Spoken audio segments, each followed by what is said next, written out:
मध्य प्रदेश में राज्यसभा चुनाव को लेकर सियासी पारा लगातार चढ़ता जा रहा है। बीजेपी द्वारा तीसरे उम्मीदवार के ऐलान के बाद प्रदेश की राजनीति में आरोप प्रत्यारोप का दौर तेज हो गया है। प्रदेश कांग्रेस अध्यक्ष जीतू पटवारी ने बीजेपी पर लोकतंत्र की हत्या का आरोप लगाया। पटवारी ने कहा कि इस तीसरे उम्मीदवार की घोषणा कोई साधारण राजनीतिक फैसला नहीं बल्कि लंबे विचार विमर्श और दिल्ली नेतृत्व की मंजूरी के बाद उठाया कदम है।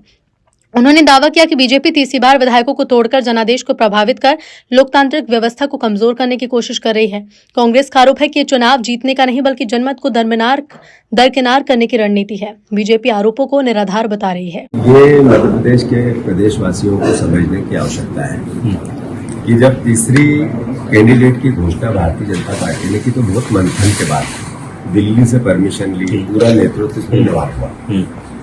इसका मतलब ये है कि ये जो क्राइम है, ये जो लोकतंत्र की बार बार हत्या है, तीसरी बार तीसरा उम्मीदवार यानी तीसरी बार विधायकों की चोरी का प्रयास, ये मैसेज है। इनके पास संख्या नहीं है, 10 विधायकों की इनको आवश्यकता है। उसके बाद भी अगर ये इस तरीके का क्राइम करते हैं तो माफिया राज है, अद्भुत अकल्पनीय करप्शन है।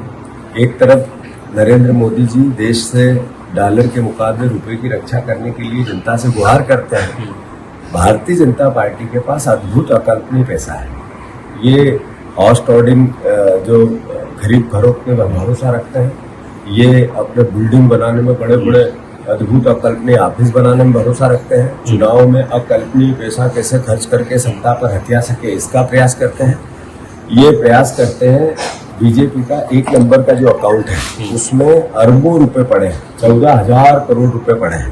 तो ये देश को समझना है, प्रदेश को समझना है कि एक तरफ जनता से क्या कैसी आस करते हैं, कैसा मैसेज देते हैं और कैसे इमोशनल उनको ब्लैकमेल करते हैं। दूसरी तरफ इस तरीके का विधायकों के खरीद फरोख्त का क्राइम करता है। मैं मानता हूँ करारा जवाब मिलेगा।